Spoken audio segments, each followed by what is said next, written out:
Hollywood sold the Old West as a land of heroes and adventure.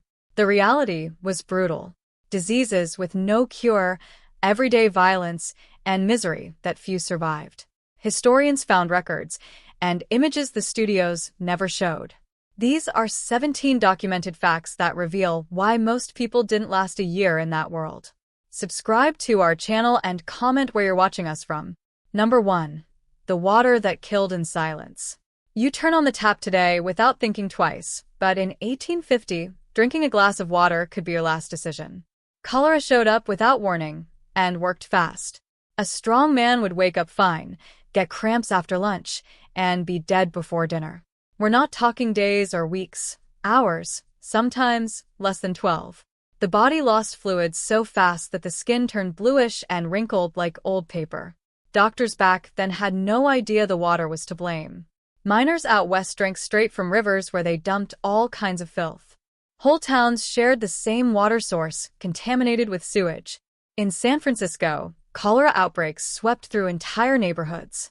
The scariest part: nobody understood why.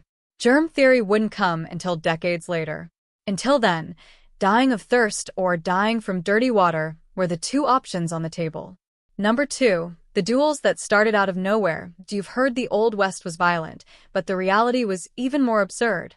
In Dodge City during the 1870s, a man could die just for giving someone the wrong look in a saloon. It didn't take a serious insult or a robbery. All it took was a sideways glance, a word taken the wrong way after a few shots of whiskey, and the revolvers came out of their holsters. Records from the time show these places averaged about one death a week. Most shootouts didn't involve famous outlaws or brave sheriffs. They were regular workers, worn-out cowhands, and drunk gamblers settling their differences with bullets.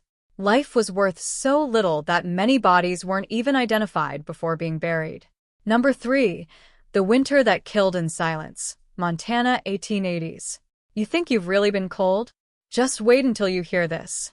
Thermometers would drop to 40 below zero, and a lot of people didn't even have a thermometer to know it. They only felt their bodies slowly shutting down. The miners searching for gold and silver lived in thin canvas tents, the kind of shelter that could barely hold up against a summer rain. When winter came, those tents turned into deadly traps. Men would go to sleep and simply not wake up. Their companions would find the bodies stiff as stone in the morning. There were no hospitals, no rescue. If you couldn't get a fire going or find somewhere enclosed, your chances were basically zero. The dream of getting rich came at a steep price, and many paid with their own lives before finding even a single gram of gold. Number 4. Crossing meant starving. Did you know that crossing the Old West was basically signing up to starve? Pioneers on the trails in the 1860s faced a brutal choice: eat spoiled food or eat nothing at all. The dried meat they carried was often contaminated, and fresh fruit was a non-existent luxury. The result: scurvy on a massive scale. Gums would start bleeding, teeth would fall out, and many simply died of malnutrition halfway there. Historians estimate that hunger killed as many travelers as the dangers of the route itself. While today we complain about gas station food on road trips, those people prayed to find anything that wouldn't kill them. The promise of land in the West came with a price few ever imagined they'd have to pay. Number 5. Wyoming in the 1870s was grizzly territory. These animals could hit 400 kilos and weren't afraid of people. Records from the time show hunters would simply disappear in the mountains, and weeks later someone would find only bones and a rusted rifle. The problem was simple. The guns back then would jam, fail at the worst moment, and you had at most 2 shots before you had to reload. An angry grizzly can cover 15 meters in under 2 seconds. Do the math. Wolves were another story. They traveled in packs of up to 20 and learned that lone humans were easy prey. There are settlers' diaries that describe staying up all night, hearing the howls getting closer and closer. The West wasn't just outlaws and shootouts. Nature took its toll on anyone who pushed too far from civilization. Number 6. 4 decades. History books only told one side of this war. But the truth is more complicated.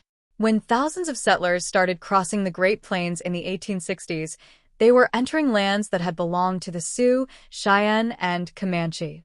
For generations, these tribes weren't savages for no reason. They were warriors defending their families, their buffalo, their way of life. The attacks were brutal. No one denies that. But on the other side, the U.S. Army didn't spare anyone either. Sand Creek, Washita, the name stuck. It was a war of extermination on both sides. And in the end, almost nothing was left of the way of life that had existed there for thousands of years. Number 7. San Francisco in the 1850s was basically no man's land. The police barely existed, and the courts took months to try any case. So a solution popped up that a lot of people thought was genius at the time. The vigilance committees, regular citizens who decided who was guilty and who deserved the noose. The problem was, all it took was an accusation, and that was it. No lawyer, no real jury, no chance to defend yourself. A lot of men were hanged over personal grudges or just for being in the wrong place. A neighbor you fought with over a fence could show up the next day saying you stole something. And once the crowd was already gathered with a rope in hand, nobody stopped to check if it was true. Number 8. Colorado, 1870s. These men went down every single day into holes that could turn into their graves at any moment. 12 straight hours in the dark, breathing dust that wrecked their lungs in just a few years. It was brutal. The silver and gold mines pulled in desperate people from everywhere, promising quick fortune. Reality was different. The tunnels were dug on a wing and a prayer. No engineer, no real plan. When the support timbers gave out, there was no warning. Hundreds of workers died, buried alive every year, and a lot of bodies were never recovered. Families didn't even have a place to grieve. Mine owners figured it was cheaper to lose men than to spend money on safety. A miner's life was worth less than the rocks he pulled out of the ground. Number 9. In 1880s Texas, drinking water could be a death sentence. It sounds like an exaggeration, but it isn't. Ranchers dug wells near the corral without realizing they were creating deadly traps. Rain would wash cattle waste straight into the groundwater. And that crystal-clear water that looked clean carried typhoid bacteria. People drank it, cooked with it, gave it to their kids. Within weeks, entire families would start running high fevers and slipping into delirium. Towns would lose 10, 20 people at a time. Doctors back then didn't understand the link between the corral and the disease. They called it frontier fever and blamed bad air. Only decades later did science figure out that the same water keeping the cattle alive was killing their owners. Number 10. The famous Oregon Trail was way more dangerous than the movies make it look. Between 1840 and 1860, about 400,000 people tried to cross the United States in wagons. The problem was that nobody was truly prepared. Rivers were the biggest nightmare because there were no bridges. Families had to cross with everything they owned. And it only took a stronger current to flip a wagon. A lot of people drowned trying to make it to the other side. Ravines took their toll, too. A broken wheel on a steep downhill meant guaranteed disaster. Historians estimate that 1 in every 10 travelers didn't make it to their destination. Along the trail, it was common to see makeshift graves marking where someone was left behind. Number 11. In the 1870s and 1880s, syphilis spread through the Old West like wildfire through dry grass. Brothels in mining towns and railroad stops became the center of a silent epidemic. There was no penicillin back then. The antibiotic wouldn't arrive until 1943. The treatments available included mercury, which slowly poisoned the patient. An infected cowboy could go for years without serious symptoms, spreading the disease everywhere he went. When the final stage hit, the brain was attacked. Men who had once been strong lost their minds, became paralyzed, and died in makeshift asylums. Historians estimate that up to 15% of the adult population in certain towns carried the disease. The strange thing is that many doctors at the time didn't even know how to tell syphilis apart from other infections. It was a death sentence that nobody really understood. Number 12. The invisible killers of the Old West. Have you ever stopped to think that in the Old West, snakes and insects killed more people than the outlaws themselves? Yeah, partner. Reality was pretty different from the Hollywood movies. In 1880s Arizona, a rattlesnake bite was basically a death sentence. There was no anti-venom, so cowboys tried everything: whiskey, tourniquets, even sucking the venom out with their mouths. Nothing really worked, and a lot of people died in agony in less than an hour. But snakes weren't even the biggest problem. Mosquitoes carried malaria and yellow fever, diseases that wiped out entire mining camps.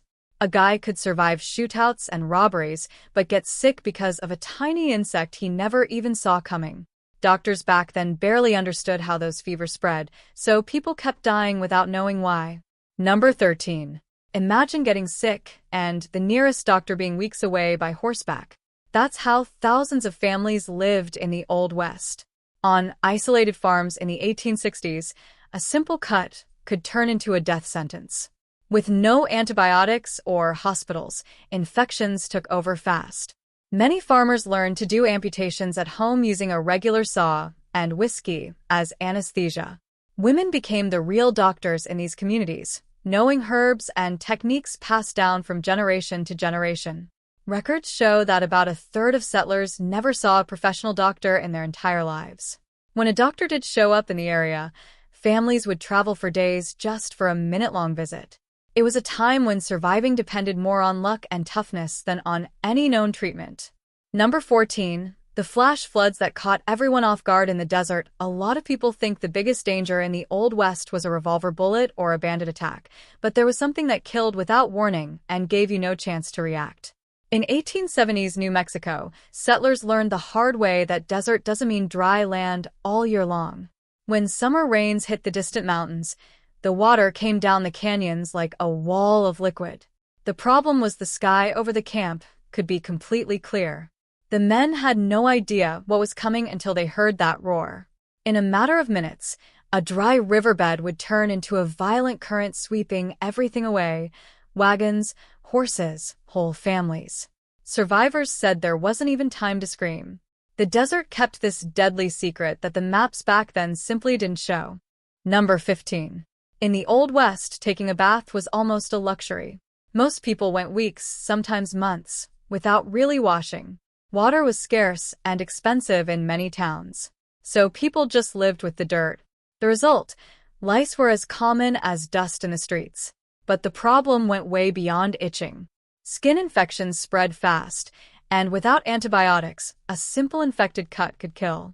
Doctors back then already knew that lack of hygiene caused disease, but changing an entire population's habits was another story. Barbers often passed diseases from one customer to the next using the same dirty blades. Hotels rented out beds that dozens of people had already used without changing the sheets. It was a world where strong smells were normal and nobody complained because everyone was in the same boat. Number 16. Traveling through the West in the 1870s was basically gambling with your life. Stagecoaches carried cash, gold, and passengers, perfect targets for gangs that knew every bend in the road. The scariest part, a lot of robbers were ex-soldiers from the Civil War, men trained in combat who now used those skills for crime. Transport companies lost so much money that they started hiring sharpshooters to escort the trips. Even so, the numbers are wild. Wells Fargo alone recorded more than 300 robberies in a decade. Some outlaws got so famous that newspapers back east printed their exploits like they were adventure stories. The truth was very different. Passengers were often left with nothing, sometimes not even the clothes on their backs, in hostile territory where nature finished the job the bandits started. Number 17. Picture this scene that looks peaceful but hides a brutal reality. These cowboys faced shifts of up to 18 hours a day on horseback during the big cattle drives in the 1860s. The human body just isn't built for that. Records from the time show that many of these men suffered heart collapses before turning 40. Some dropped dead right there on the trail and were buried where they fell with no ceremony at all. Ranch owners knew it was cheaper to hire another hand than to give proper rest. That was the cold math of the business. Movies show adventure and freedom, but never talk about broken bodies and quiet deaths. These facts come from historical archives that Hollywood chose to ignore because they don't fit the heroic myth. Like if you learn something new, and share if you were shocked.